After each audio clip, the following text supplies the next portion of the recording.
হাম শনাক্তের পরীক্ষা আবার সংকটে পড়েছে। কিট স্বল্পতার কারণে পর্যাপ্ত নমুনা পরীক্ষা করতে পারছে না সরকারের জনস্বাস্থ্য প্রতিষ্ঠান।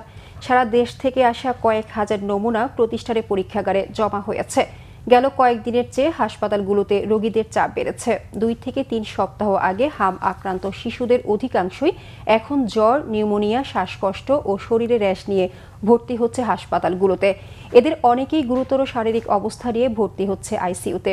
এদিকে সংক্রমণ পরিস্থিতিতে বেশি রোগীর সুচিকিৎসা নিশ্চিতে ঢাকা মেডিকেল কলেজ হাসপাতালের শহীদ মিলন চত্বরে 20 শয্যা বিশিষ্ট অস্থায়ী ক্যাম্প হাসপাতাল তৈরির কাজ শেষ করেছে স্বাস্থ্য মন্ত্রণালয়। দ্রুতই সেবা কার্যক্রম চালুর আশ্বাস হাসপাতাল কর্তৃপক্ষের। গত 24 ঘণ্টায় হাম ও উপসর্গে মৃত্যু হয়েছে আরও 6 শিশুর। নতুন সংক্রমিত হয়েছে 259 শিশু।